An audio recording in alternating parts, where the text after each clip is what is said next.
नमस्कार मित्रांनो. इमिटेट आणि चॅनल मध्ये आपलं स्वागत आहे. मुख्यमंत्री माझी लाडकी बहीण योजनेअंतर्गत आज एका कॅबिनेट ची बैठक पार पडली. या बैठकीमध्ये काही अर्ज तपासणीबाबत निर्णय घेण्यात आले. या निर्णयाच्या माध्यमातून अपात्र असणाऱ्या महिलांना यातून वगळलं जाणार किंवा अर्जांची तपासणी केली जाणार.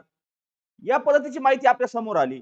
यामधून कोणत्या महिला पात्र राहतील किंवा कोणत्या महिला अपात्र होतील, खरंच महिलांचा लाभ बंद होणार का? कोणत्या महिलांचा लाभ बंद होईल? हा जो काही आपल्या मनातील शंका आणि समस्या आहेत, त्याचीच माहिती आजच्या व्हिडिओच्या माध्यमातून आपण जाणून घेणार आहोत. तत्पूर्वी जर आपण चॅनलवर पहिल्यांदा आला असाल, तर चॅनलला सबस्क्राईब करायला विसरू नका. जेणेकरून येणारा प्रत्येक शासकीय योजनेचा अपडेट आपल्यापर्यंत तात्काळ मिळत राहील. तर चला, जे काय अटी काल माननीय मंत्री आदित्य तटकरे यांनी ज्या दिल्या आहेत, त्यामधून काय सांगितलं आहे किंवा कोणत्या महिलांचे पैसे बंद केले जातील? सर्वच महिलांचे पैसे बंद होणार आहेत का? का सर्वच अर्जाची तपासणी केली जाणार आहे का? याबद्दलची माहिती आपण सविस्तरपणे जाणून घेण्याचा प्रयत्न करतोय. पण या नियमाचं कुठेतरी बंधन तोडून ज्या महिलांनी अर्ज केलेत किंवा ज्या लाभार्थ्यांनी याचा लाभ घेतलाय, त्या लाभार्थ्यासाठी एक त्यांच्यासाठी ही जी काय वापरलं जाणार आहे किंवा जे काय अर्जाची तपासणी केली जाणार आहे, ही त्यांच्यासाठी केली जाणार आहे. जर तुम्ही खरोखरच यामध्ये पात्र असाल आणि तुम्ही जर तुमचं उत्पन्न ज्या काय त्या अटी आहेत, त्या अटी आपण समजून घेणारच आहोत, की कोणत्या अटी आहेत आणि त्या अटीच्या आपण जर बसत असू, त्या अटीचं आपण जर पालन करत असू, तर आपला कसल्याही प्रकारचा लाभ या ठिकाणी खंडित केला जाणार नाही किंवा आपल्याला यामधून बाद केलं जाणार नाही. हे लक्षात असू द्या. त्या काय अटी दिल्या होत्या, त्या अटीमध्ये मूळ अट पासून होती, की 2.5 लाख रुपये उत्पन्न त्या महिलांचं किंवा ज्या महिलेच्या कुटुंबाचं वार्षिक उत्पन्न 2.5 लाख रुपयांच्या आत आहे, त्या महिलांना, त्या कुटुंबांना यामध्ये लाभ दिला जाणार हे सुरुवातीपासून होतं आणि आजही आहे. त्याच महिलांना लाभ दिला जाणार आहे. यामध्ये कसल्याही पद्धतीचा बदल नाही. आता यामध्ये काय झालं, हे जे तुम्ही वाचल्या बऱ्याच गोष्टी किंवा बऱ्याच ठिकाणी तुम्ही पाहिलं असेल, की मग यामधून महिलांच्या मनात विविध शंका आणि समस्या निर्माण व्हायला लागल्या, की आम्ही यातून अपात्र होतो का? आमचा अर्ज कसा हे होईल? आम्हाला हा लाभ मिळत राहील का? तर त्यासाठी सांगतो, यामध्ये एक मुळात एक एक गोष्ट लक्षात घ्या. ज्या महिलांना चिंता आहे, त्या महिला विचारतायत, त्यांचा अर्ज बरोबरच आहे. तुम्ही त्या ठिकाणी अपात्र होणार नाहीत. परंतु या ठिकाणी झालंय काय? बऱ्याचशा महिलांनी याचा गैरवापर करून लाभ घेतलेला आहे किंवा त्या पात्र नसताना देखील त्यांनी अर्ज केलेत. अर्ज करून त्याचा लाभ घेतलाय. या गोष्टीमुळे त्यांना ती अडचण होणार आहे.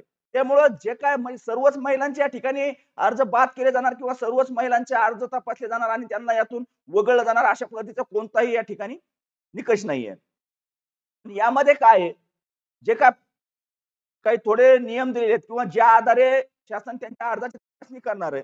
यामध्ये लक्षात घ्या, पहिला मुद्दा आहे, की वार्षिक उत्पन्न कुटुंबाचं. कुटुंबाचं वार्षिक उत्पन्न. आता कुटुंबाची व्याख्या याआधी आपण स्पष्ट केली होती आणि याआधी आपण याबद्दल चर्चा केली होती, की या अर्जाची फेर तपासणी होणार म्हणजे होणार. कशी होणार? तर या अर्जाची जी काही केवायसी प्रक्रिया असते किंवा काय असेल त्यानुसार या महिलांचं परत व्हेरिफिकेशन होईल आणि त्यांना परत लाभ द्यायचा किंवा नाही द्यायचा याची माहिती आपण सुरुवातीलाच घेतली होती. आज जरी तुम्ही अर्ज करत असाल, तर भविष्यात तुमची या अर्जाची केवायसी केलीच जाणार आहे. कारण यामध्ये अपात्र व्यक्तींना बाहेर काढण्यासाठी शासनाला काहीतरी कारवाई करणं आवश्यक असतं. त्यानुसारच शासन ही कारवाई करतंय. आता यामध्ये लक्षात घ्या, 4 चाकी वाहनधारक, 2.5 लाख रुपये उत्पन्न, त्यासोबतच शासकीय नोकरीत कार्यरत असणारी व्यक्ती, कुटुंबातील असेल किंवा स्वतः असेल हां, हे एक लक्षात असू द्या. हाच नियम होता सुरुवातीच्या शासन निर्णयात सुद्धा. शासनाने आज कोणताही नियम बदललेला नाही. फक्त ज्यांनी या नियमांचं पालन केलं नाही, त्या महिलांना किंवा त्या अर्जदार व्यक्तींना यातून बाद केलं जाणार आहे. हे लक्षात असू द्या. त्यानंतर इतर शासकीय योजनांचा लाभ आपण याआधी पाहिलं होतं, की जर तुम्ही संजय गांधी निराधार योजनेचा लाभ घेत असाल किंवा अन्य कोणत्या शासकीय योजनेचा एखाद्या मंथली पेन्शनमध्ये लाभ घेत असाल, तर ती रक्कम आणि ही रक्कम जर तुमची ती जुळत नसेल, ₹1500च्या आसपास जर ती जुळत नसेल, तरच शासन त्या ठिकाणी जी काही उर्वरित रक्कम आहे, ती तुम्हाला वितरित करेल. परंतु जर तुम्हाला त्या योजनेच्या अंतर्गत जरी ₹1500 लाभ मिळत असेल किंवा 1500 पेक्षा जास्त मिळत असेल, तर तुम्हाला यातून वगळलं जाणार आहे. हे लक्षात घ्या. त्यानंतर विवाहानंतर परराज्यात आता हा मुद्दा काय आहे, की बऱ्याचशा महाराष्ट्र राज्यातील महिला तुम्ही डोमासाईल रेशन कार्ड तुमचं माहेरच्याच नावाचं जोडलं. सर्व गोष्टी कारण शासनानं ते ग्राह्यही धरलं होतं. कारण जे काही तुमचा टीसी आहे, तो टीसी तुमचा माहेरच्याच नावाने मिळणार होता. त्यानुसार तुम्ही या ठिकाणी अप्लाय केलंय. किंवा माहेरच्याच नावाने पूर्ण अर्ज भरलाय. या अशा अर्जांची त्या ठिकाणी तपासणी केली जाणार आहे आणि त्या अर्जामध्ये यांना पात्र ठेवायचं की नाही ठेवायचं किंवा त्या अर्जाची तपासणी करून तो अर्ज बाद केला जाणार आहे आणि त्यांचा लाभ या ठिकाणी थांबवला जाणार आहे. त्यानंतर 5 एकर जमिनीची अट. आता ही 5 एकर जमिनीची अट लाभार्थी महिलेच्या नावावर 5 एकरपेक्षा अधिक जमीन असेल तर लाभार्थी महिलेच्या नावावर 5 एकरपेक्षा अधिक जमीन असेल तर त्या ठिकाणी त्या महिलेला देखील या ठिकाणी वगळलं जाणार आहे. याच्या व्यतिरिक्त कुटुंबातील 2च व्यक्ती पात्र असणं आवश्यक आहे. आता कुटुंबाची व्याख्या याआधी आपण प्रसिद्ध केली होती. याआधी आपण तुम्हाला सांगितली होती आणि त्यानंतर शासन निर्णय काढून देखील याची जी काही खुलासा आहे, तो खुलासा केला होता. त्यामध्ये शासनानं क्लिअर कट सांगितलं होतं, पती-पत्नी आणि 18 वर्षाच्या आतील मुलं हे जे काही लाभार्थी आहेत, हे जे काही कुटुंब आहे, ही कुटुंबाची व्याख्या शासनाने याआधीच प्रसिद्ध केली होती. त्यानंतर बऱ्याच जणांनी सांगितलं रेशन कार्डनुसार कुटुंब वगैरे, वगैरे. मग असा तसा सध्या तरी शासनानं कोणताही नियम किंवा निकष या ठिकाणी लावलेला नाही. परंतु शासन निर्णयामध्ये पती, पत्नी आणि कुटुंब जसं आपण पीएम किसान योजनेसाठी लागू केलं होतं, त्यानुसारच या ठिकाणी सुद्धा अर्ज स्वीकारले जाणार किंवा तपासणी केली जाणार आहे. हे लक्षात असू द्या. आता यातून म्हणजे काय सर्वच महिलांना याचा लाभ दिला जाईल किंवा सर्वच महिलांचे अर्ज तपासले जाणार अशा पद्धतीची काय मंत्रींनी जे काय आदित्य तटकरे मॅडमनी जे काय बोललं त्यांनी सुद्धा सर्वच अर्जांच्या बाबतीत नाही सांगितलं. परंतु या ठिकाणी काय झालंय काही महिलांनी स्वतःहून तक्रारी केल्यात, स्वतःहून अर्ज केलेत, की मी या योजनेत आता पात्र नाही. त्यामुळं माझी जी मला जो काही लाभ मिळतो तो माझा रद्द करण्यात यावा. अशा पद्धतीच्या तक्रारी किंवा अर्ज त्या विभागाकडे केलेले आहेत. त्यामुळं तो विभाग स्वतःहून किंवा आलेल्या अर्जाच्या माध्यमातून जी काय अर्जाची तपासणी केली जाणार आहे, त्या अर्जातून महिलांना लाभ द्यायचा किंवा यातून महिलांचा लाभ कमी करायचा, ते तपासणी दरम्यान ठरवलं जाईल. त्यामुळे प्रत्येक महिलेला किंवा सर्वसाधारण ज्यांचं उत्पन्न 2.5 लाखाच्या आत आहे, ज्या या कोणत्याच क्रायटेरियामध्ये बसत नाहीत, त्या महिलांना या योजनेचा लाभापासून वंचित ठेवलं जाणार असा कोणताही शासनाचा हेतू नाहीये, लक्षात असू द्या. त्यामुळे आपल्याला चिंता करण्याची आवश्यकता नाहीये. बऱ्याचशा महिलांचे कॉल, मेसेज सकाळपासून सुरू झाले, की "सर आता आम्हाला कसं? अर्जाची तपासणी होणार, मग आमचा लाभ बंद होणार का? शासन आम्हाला लाभ देणार नाही का?" तर तुम्हाला एक गोष्ट लक्षात घ्या, तुमचा लाभ बंद होणार नाही या ठिकाणी.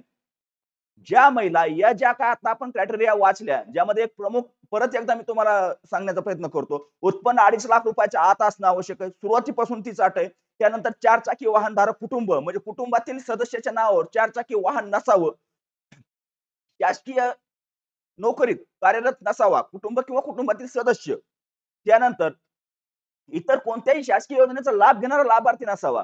आता बऱ्याचशा महिलांचं असं झालंय, की सुरुवातीला संजय गांधी निराधार योजनेअंतर्गत त्यांना लाभ मिळत होता. तो लाभ मिळत असताना देखील त्यांनी लाडकी बहीण अंतर्गत अर्ज केला. लाडकी बहीण योजनेचे देखील त्यांना पैसे मिळालेत.